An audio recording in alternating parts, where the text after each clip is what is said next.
How's everybody doing tonight? Woo!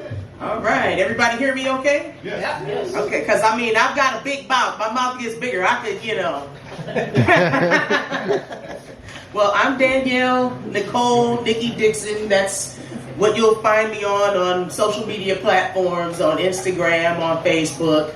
I do have a YouTube channel. It's under Danielle Nicole, and it has some of my poetry there. But you can also find me by going to angrycow.com. Angry Cow Poetry. angrycowpoetry.com. And my friend Keith here has a bunch of amazing poets on there. So, you know, you can including peruse this the poets, including myself. So you can peruse whatever poet you'd like to, you know, click on and just enjoy the bounty of work. So thank you so much, Keith, for, you know, having a platform to, you know, put me on and everything. And also I do want to, before we get into doing some poetry for you today, I'd also like to mention that to make sure you come back every first Wednesday of the month. Angry Cow Poetry has amazing poets coming up. This week it's going to be Akeem Rollins, who I was just talking about to my new friends over here. He's an amazing poet. You know, it's been, you know, he's done national slam teams. I mean, amazing. So, and then in January, my other friend Michelle Smith Quarles is going to be here first Wednesday. So another amazing poet. So I've written this one recently. It's called Hey Google. Hey Google, how do I care for a boyfriend? Do they come with tags on the insides of their t-shirts that say how much water and sunlight they need? Do I have to talk nicely to them like my houseplants? And oh my God, what do they eat? How often? Is it better to pick one in spring or in fall? And how do I test for ripeness? Do I tap his belly like a watermelon and listen for the hollow? If mine has not reached full maturity, can I set him on a sunny windowsill with my tomatoes until he's ready? Is there a boyfriend hunting season? Do I need a license or a permit? Do we keep them indoors, or is it more humane to let them be free range? And how does one keep a free range boyfriend from wandering into the neighbor's back door? Do you know how pissed I'll be if I put all this effort into a boyfriend and he shacks up at the neighbors? I already know not to get him wet after midnight. That's how you make gremlins. And those do not come housebroken. And I don't want to end up in jail when little Stripe burns the freaking city down for parental neglect. So maybe I'll just stay single. I think it's safer that way. I think I only started doing slam poetry maybe around 2017. And, you know, I just like to have some fun with it sometimes. You know, bring a little levity. You know, I don't have really deep poems most of the time. Sometimes I do. But, you know. So this one is called And You're Welcome. My story be awkward like fat black girl geeking at Comic-Con. Curvy bulges squeezed into red spandex super suit cosplay. No boots though, cause my feet be swollen. My story kicks ass in sneakers though. My story don't chase no villains, they find me. Kill the wind machine.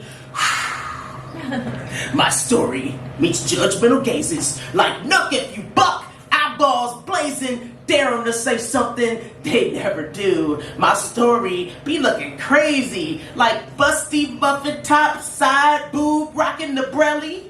You know, where the bra rides the belly. My story be the poster child for one size does not fit all. It tables its insecurities. It knows its purpose. I came to save some lives tonight, and you're welcome. My story be the standard of crazy that you have to surpass in order to be ridiculed, allowing common weirdos to pass free, and you're welcome. Cue dramatic cape flip. My story drips drama like a percolator. There's some pros in this house when you see it pointed out. My story be somebody's oasis in the desert. It is beaten down roads less traveled, creates success in places less desired, lighting the way to mental freedom. My story be that don't give a crapness that makes my authentic self impervious to criticism. My story can't guarantee that you'll never get hurt, but it is a testimony that you can recover from it. My story is an invitation for you to show up for yourself. My story be that beacon light for the weirdos of the world to unite and shift the bell curve of normalcy so hard that the world has no choice but to open up and make room for otherness, other brilliance, other weirdness, other creativity. My story, loose the noose of assimilation. I came to save your life tonight, and you're welcome. Yeah. Sometimes I'm so weird that I make it all right for everybody else to just be your common level of weirdness. You know? So be free, people, because you're not going to be as weird as I am. This is another one I usually slam with. And so I used to have this chronic lateness problem. Okay, I'm saying used to. But I'm not as late as I normally am anymore. How about that? We've made baby steps, okay? And one day, I literally was late for work, back when we used to have to go in the office, and I'm sitting on the side of the bed, and I'm already late, and I just start thinking, now, how did this even happen? Like, what? You know, I got up on time, I got in the shower on time this time, and you know, I got out the shower on time, and somehow I got lost at putting on the lotion, and you know, it's like these different thoughts just start running through my head, and I just started jotting down all the thoughts that were running through my head as I'm running late, all the things I'd rather be thinking about than going to work, and I've made a poem out of everything that happened. Okay, there is a little cussing. Okay, good. They went to the back. All right. I'm late because I didn't want to come. It's not that I don't want to see you, but seeing you requires me to put on a bra and shoes, and really, that's just all too much for me right now. Truth is, I'm overwhelmed. I'm so confused. Can't differentiate trash from truth. Not sleeping well, too much on my plate. I wake up, I see the sun, I know I'm already late. Truth is, I bought into a faulty version of the real world. And there is no lemon law to return shitty philosophies where adulthood is measured in sacrifices. Hopes and dreams are burnt offerings to the gods of gainful employment that keep us so broke and so busy we can't even see. We're running the hamster wheel of consumerism, replacing real connections for the chase of trinkets and shiny things. I'm late because my soul's attempts to regain my sanity have made me late for my reality. Truth is, I'm late because unfinished masterpieces have been locked in my head so long that they scream out at inappropriate times. They talk to each other loudly across my crowded head of thoughts. They created their own language. They wrote a code that unplugged my heart from the matrix, and now they're trying to commandeer my feet, making it increasingly impossible to be places in other people's time. Truth is, I'm late because the shit I should be doing had an epic battle with the shit I want to be doing. And what you see before you are the fragments of myself that didn't die in the compromise. Truth is, I don't like being late, and I'm ashamed of disrespecting other people's time. I don't mean to make other people feel unimportant, but I'm just learning how to be important, and I'm late because our agendas just overlap. I'm late because I contemplated not coming. Trying to figure out which events to cancel and which ones my fatigue level will allow me to appreciate I'm late, because I've been live channeling Auntie Maxine, reclaiming my time, reclaiming my time, reclaiming my time. Truth is, I really should have canceled. When I walked by Demons this morning, anxiety got off her chain, and fuck this shit dragged me halfway down the block. So yes, I'm late. But if I showed up for you at all, well, congratulations. You made the cut. Woo. So here's my hair trauma poem. My cousin and I, this came about because my cousin and I had these conversations about when we were growing up. So now, for those of you that don't know, for traditional black hair can be, we call it nappy, okay? But really, it's a lot of coils to it. So combing it can be difficult and quite traumatic. So just to give a little bit of history about this, I don't know if any of you know what a hot comb is. How many people know what a hot comb is? So, basically back in the day, a lot of my people would use the hot comb to straighten our hair, to get it to go flat instead of have it be coily. Just like that brush. Yeah. Because Make it relative. Right. Well, a lot of people did that so that they could assimilate into white culture and be able to get jobs and whatnot, because they were aware that they had a lot of stigmas to overcome and to battle, and that a lot of people just didn't know who they were. So there was a big push for us when we went outside to be clean all the time. You would notice, well, I think everybody probably back in the 50s dressed up about a lot more than they do today. I know my mom used to tell me stories about having to put on petticoats and gloves just to go downtown on the bus, because that was the style back then. But it was even more important because they were aware that they wanted to show the world that, hey, we're clean, we got pride. There's a whole lot more to it than just a style, hairstyle. So my cousin and I were reminiscing about growing up in the 70s and having that chair in the kitchen where we had to put this metal comb on a burner. You have to get it hot, and then they get really close to your scalp, and so that you can get the roots straight. And I'm what we call tender-headed, okay? So combing my hair on a regular basis is a whole fight. So yeah, my cousin said that she got her hair raked in the morning.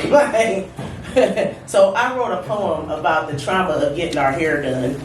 And in the book that I wrote, I called the poem My Torment. But for slam, I kind of kicked it up a notch, because when you're slamming things, you want, when you're in a slam competition, you've got to make it more dramatic than ever before. So I call it tender-headed when I'm slamming. So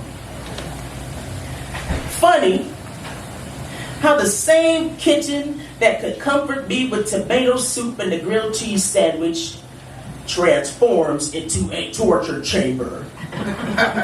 One metal leg chair positioned in the center of the room, the smell of burnt hair and blue grease, an old school hot comb burning over a blue flame of the gas stove, and that broken handled piece of hairbrush knows about these battles that take place daily, but she ain't telling. After payday, she'll never be seen again, and a new, flat-backed wooden victim will unknowingly take her place.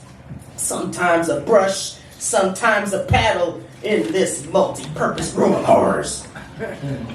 I consider whining in protest and going faint, but one stern look from my tormentor threatens my entire existence. I accept my fate. She wields the hot comb, and I don't want her operating while angry. You won't like her when she's angry. The battle begins. My scalp starts to moisten from the pressure of fighting to stay still, making the sizzling comb hot as it passes perilously close to my ear, threatening to burn me if I flinch or fight. As she wrestles to tame my tangled new growth, strong and stubborn as the black fist I picked it out with, her face is distorted, my body's contorted, this struggle most dreaded, tender-headed. My tormentor's wrist veins thick as ropes in this battle to gentrify my hair. Pull my brains out through my hair follicles, harness them into pigtails using 2 concrete balls and a bungee cord, a torture device, also called a barrette. The bungee cord stretches to full capacity, but instead of harnessing the bundle, it snaps back and cracks my skull in protest, leaving colossal damage, though I dare not scream. It's school picture day. My tormentor has high hopes that this year her artistry will be represented favorably. But little does she know, these good looks have a shelf life that ends right before the camera flashes. Now say cheese.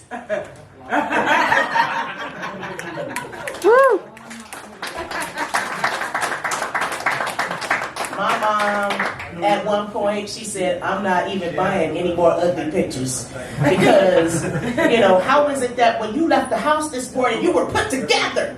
And by the time that picture was taken, you had one ponytail over here, one ponytail over there, hair sticking all out. She's like, I didn't see you out of here like that.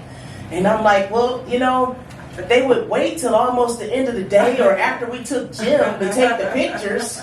So we've been running around all day and after lunch and playing on the playground, and then we come back looking like whatever. So she was like, I'm not buying any more ugly pictures.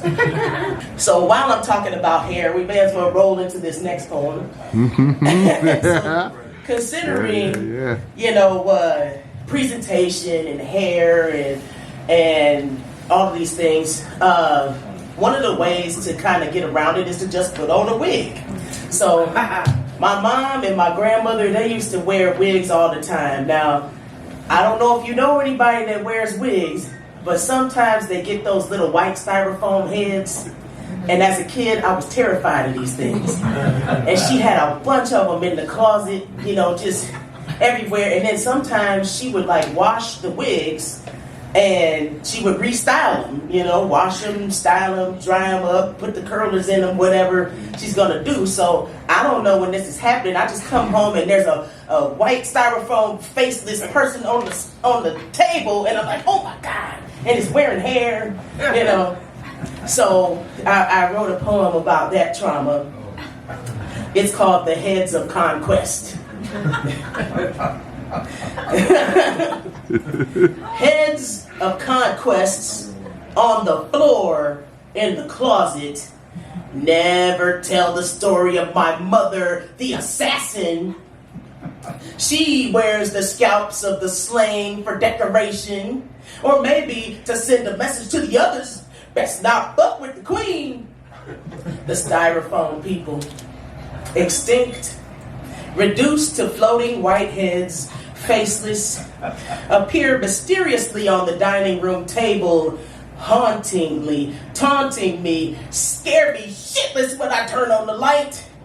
Have the ghosts come to reclaim what is theirs?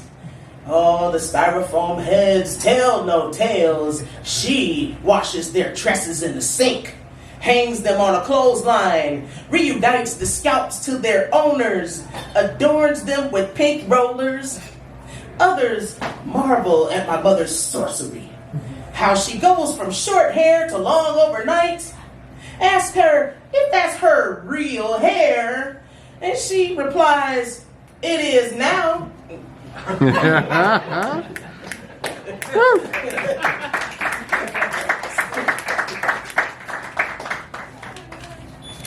So I'm gonna switch it up a little bit. So I've been working on off and on over the past couple years. I'm actually working on a memoir that that honors my family. Since I'm the last living person in my immediate family, it hits a little different to remember things and write them down. So this piece was actually published in Cleveland Stories, maybe volume 2. It's one of the literary Cleveland, there's a Cleveland Stories, there's 2 volumes, and there's also a Neighborhood Stories, and I don't remember which one it's in. It's in one of those, though. It's in one of them. You can find it on the Lit Cleveland website. But this one is called Sunday Service. Barbecue smoke signals summon Sunday sinners from their slumber. Today, backyard is church. No one is formally invited, but everyone will come through. All are welcome in this sanctuary. Come as you are. The gospel of rhythms dusts our blues. We take communion. Deviled eggs are the body, and the blood, VO in red solo. Parishioners bring side dish offerings, lay them along the altar. Those who can't cook bring plates, cups, and ice. Others bring themselves their love and laughter. Every offering is just enough. There will be spades and talk for the kids, but bid whist, that's grown folks' biz. Half-stepping, rise and fly, slapping cards and telling lies. Turn to your neighbor, say, neighbor. Neighbor. It's sacrilegious to renege in this house. We commiserate, feed our faces, and slap our thighs when we laugh from the gut. We pour one out for our dearly departed.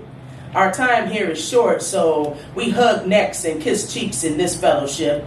There's always a to-go plate wrapped in foil. The guests take what they need from the bag of bags under the kitchen sink. The sun bleeds orange across the Mount Pleasant skyline. The breeze carries its laughter on the wind.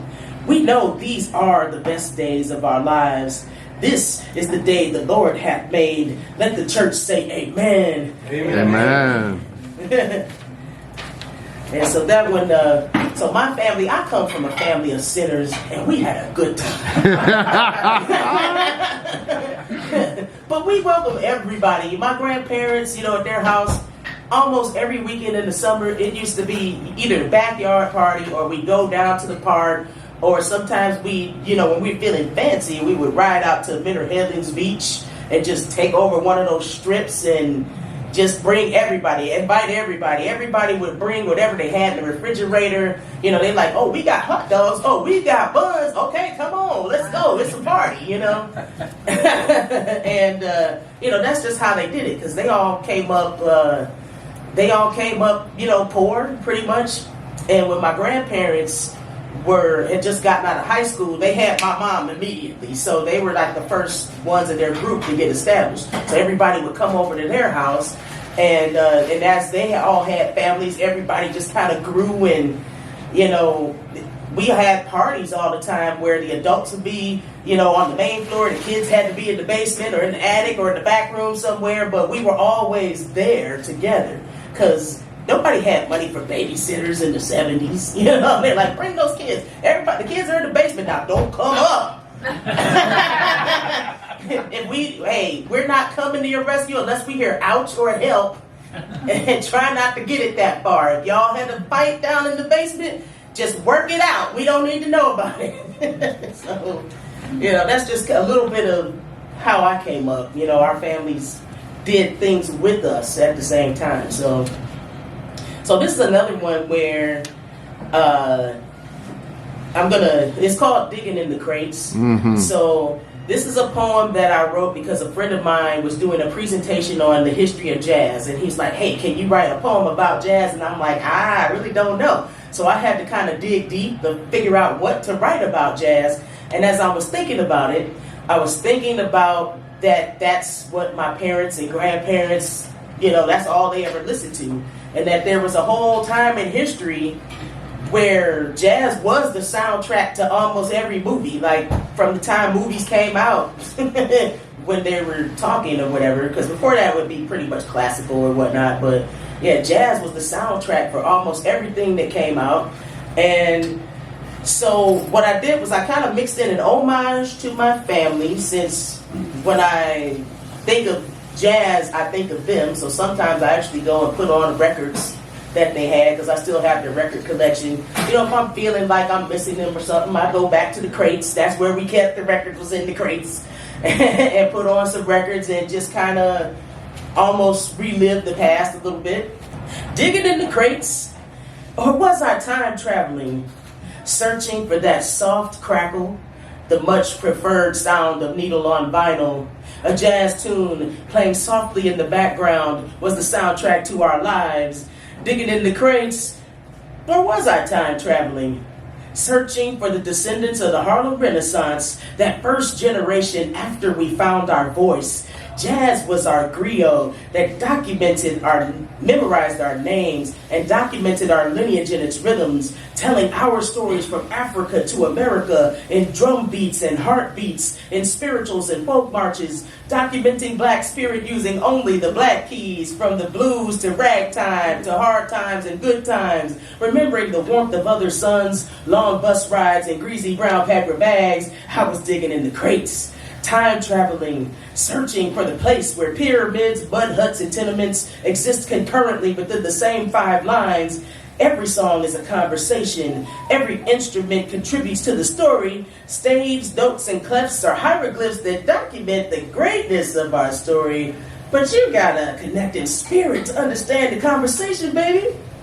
In the background, a horn asked permission to contribute to the story while I was digging in the crates.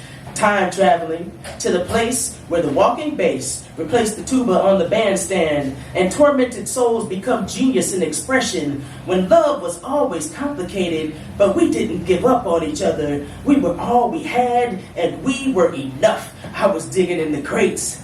I found my grandparents in their heyday. They didn't have much, but they were proud, and they were emerging. My mother, a little girl, all pressed hair, saddle shoes, and petticoats, back when you dressed up to go downtown because Black America had something to prove.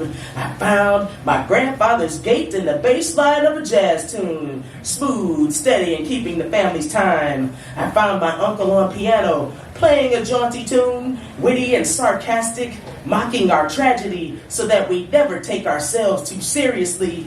I found my grandmother's passion in the rim shot of a drum solo, the heartbeat of the family, full of booms, clashes, and escalations that mimic thunder and lightning, or maybe the finale of a fireworks show. And yes, Langston, a dream deferred does explode. And then there's my mother, wailing like a siren, a horn flare, fire, guttural, urgent,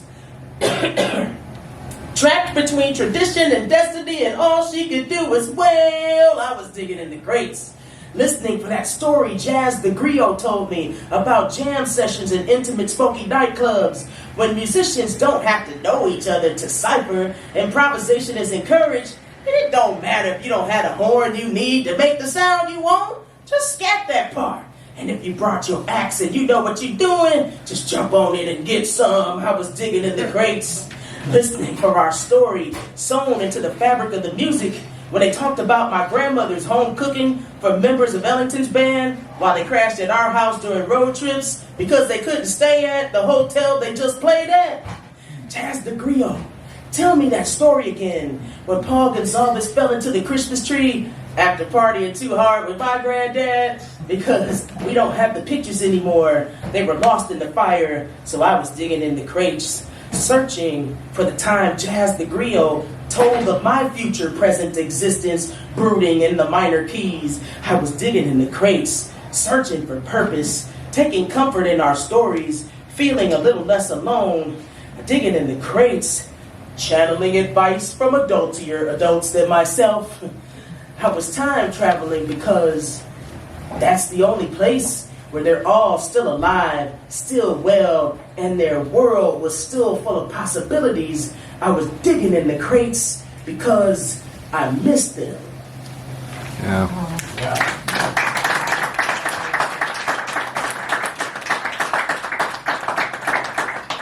This one is interesting because I wrote this piece because Literary Cleveland was having a contest, and the topic was how we talk to each other.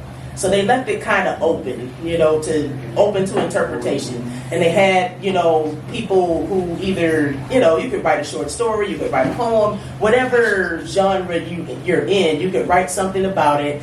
And they had the ones that were selected, they had actors actually get up and act out what you wrote on stage. So they selected this piece, and they actually acted it out on stage, which was amazing.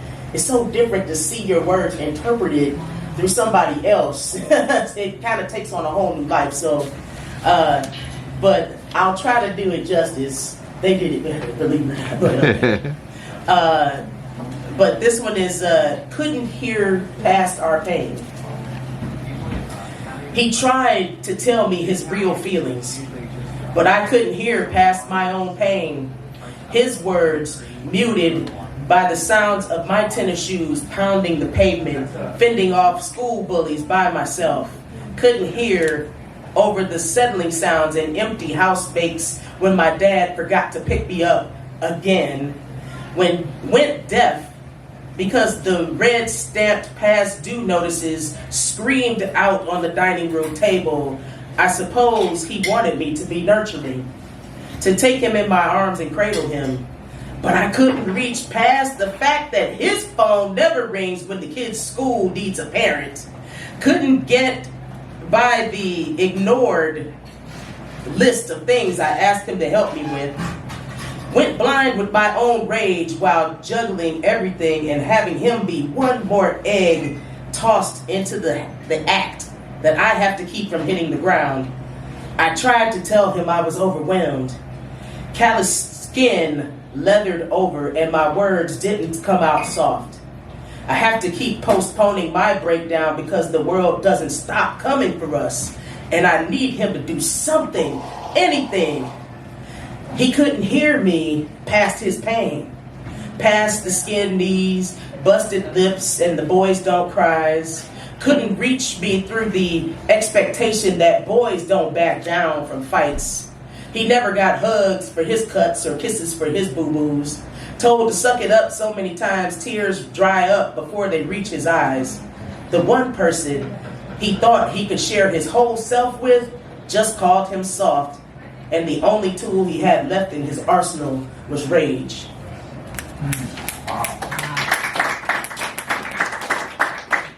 So now this one that I'm going to share, I actually wrote for a project called Black's Museum.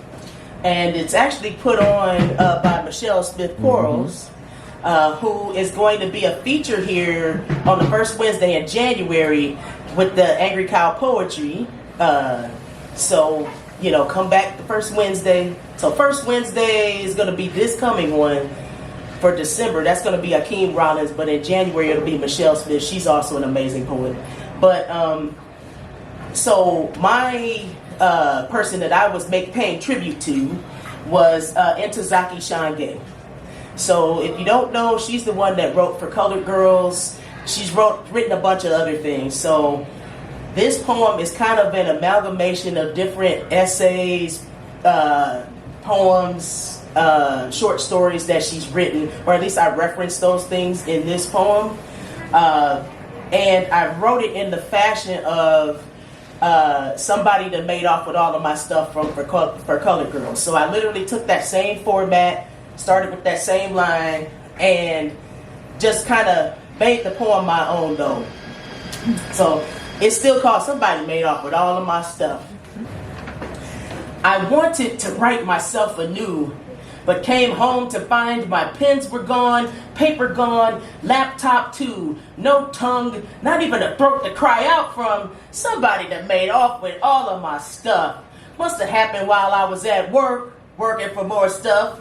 2 jobs just to make it, not to get ahead, just to make it. Early days, late nights, swollen feet, tired eyes, and after all of that, somebody had the nerve to make off with all of my stuff. no art on the walls, no music to clean to on Saturday morning, no good books to get lost in, no paints, no canvases, no cheap wine, and my neighbor had the nerve to say, I should be glad they didn't steal my TV. But man, I ain't in there. I'm in the spine of the book, the feel of the word, the smell of the page. Somebody that made off with all of my stuff. And nobody started a search party. No Amber Alert, no picture stapled to a telephone pole. And the missing persons department made me out to be some kind of runaway. Like I'm the one stole me from me. Somebody help me. I need reinforcements. I need gang. I need Intozaki Shange to wash over me and help me pull a rescue. Help me get me back. Help me find the dance in my poem and the machete in my word. I remembered sassafras, cypress, and indigo, made magic in recipes, used them as prescriptions. So I went to my kitchen to conjure some inspiration. Found my cupboards bare, no bowls, no stove, no spoons. You mean to tell me somebody made off with my stove in broad daylight and nobody saw nothing? How they gonna steal the cinnamon, turmeric, and ginger I need to keep the reflux down and the rhinitis at bay? Who's taking care of me? They need to give me back. Somebody made off with all of my stuff, and this time it was not a man. I would know what to do about a man, but it's a whole system made off with all of my stuff. Wasn't happy with my mama's stuff and my grandmama's stuff, all the way back to the slaves that were ourselves when we were the commodities being bought and traded. Same system that sold us the bootstrap mentality. When the hardest working people I know still live right here with me between the red lines from 100 years ago, working ourselves to death. And we done heard enough victim blames and show is a shames and shoulda took better care of yourself to kill us twice. What they trying to leave me with? Some busted down broad eating grease out of styrofoam boxes, preying on a number like it's a retirement plan, doping down to the foolishness on TV, too tired to smell my own stink or fish the remote out the couch cushions to even change the channel. Somebody done made off with all of my stuff. And I'm tired of being the electricity that powers this mother, making the rich man richer, while I got ink staining my sheets from falling asleep with the pen in my hand, because I've got nothing left in the tank for me to rewrite myself. I want to stop running. I want to get off this hamster wheel of consumerism, rest my legs so I have something left to stand on. But somebody that made off with all of my stuff, and I need to take back the stolen property that is my sanity, pocket my own return on investment from my own labor. Mama Shange, please tell me how I do this. Do I mix in a dollop or a quart of the magic from my bloodline? Was it a pinch or a scoop of the stardust with my melanin? Will it help me conjure up those field of dreams type of spirits? If I create something, they will come.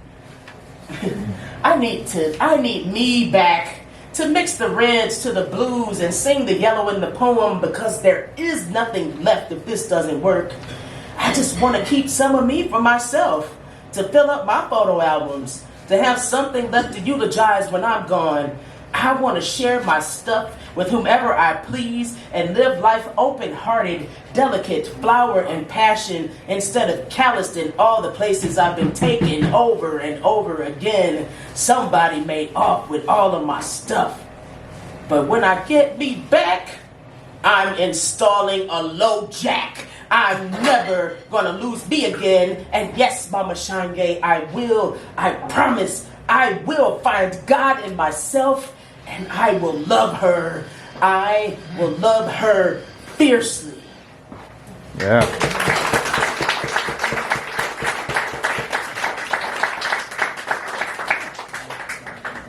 Thank you. I was finding myself in a spot where, as artists and writers and, it seems like in these small communities of ours, we all get to know each other a lot. And I think that a lot of artists and a lot of us find, what is that syndrome? The imposter syndrome, where sometimes we question if we should get up in front of people. Should I share that thing? So I was actually talking to a friend of mine one night, and I was like, "Girl, you better get up there and share that poetry or whatever it is that you got." And she's like, "I'm not as good as everyone." And then I found myself being in that same place, and so actually, I actually wrote this based on that. I actually sat down and wrote down everything that I had felt insecure about, and said, what would I say to myself? If I was that good friend trying to counsel me to get up there and do it. So I call it Show Up. And the subtitle is For Dope Ass Poets Afraid to Launch. But really, it's for, whomever finds they need it. Show up scared, but show up. Show up frayed, ugly, barefooted. Show up inadequate, malnourished. Show up fat.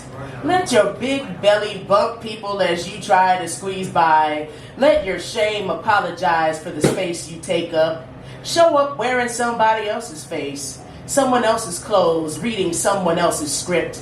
Let someone else's shoes be too tight on your feet. Let your dogs bark so loud you forget all the lines and scrap the whole facade. Just show up, naked, outranked, with your dog-eared notebook full of words, impersonating a poet. Show up sweaty, show up out of breath, too proud to use your inhaler in front of people. Show up wheezy. Show up late. Close the door gently behind you. Slide into the empty space in the back row. Blend into the wallpaper. Let your feet be soft, but your silence too loud. Show up the same color as the pew. Become the pew. Not to be seen when the altar call comes, but the altar demands its sacrifice. Today you are lamb. Show up without the homework. Confess your sins that you never read the book. You don't understand the words. Come bearing testimony that bends the respectability politics so low that common folk can reach the branches, eat the fruit, see themselves as God. Show up knowing the applause is not your glory to claim. And though you may never deliver a perfect 30 poem, someone mistakes your bravery for poetry, joins you for that altar call. Today you are the body and the blood, the water and the wine. If they don't catch the Holy Ghost up in here, maybe you could just get them high enough to admit they don't understand the words either, and there is no such thing as a perfect 30 poem. So just bring what you got. You are God after all, at least for 3 minutes. Though you may be a God with a bad poem, if the word is with God, let there be editing. Let there be teachable moments. Show up in progress. Showing up has always been your only assignment. The homework is never too late. Where 2 or more poets show up, a sanctuary appears. Any cup you drink out of is the Holy Grail. Come as you are, but get here. Show up vulnerable. Show up scared, but show up. All right. Woo! Well, thank you, everybody. That's my time. Again, I'm Danielle, Nicole, Nikki, Dixon on Facebook and Instagram.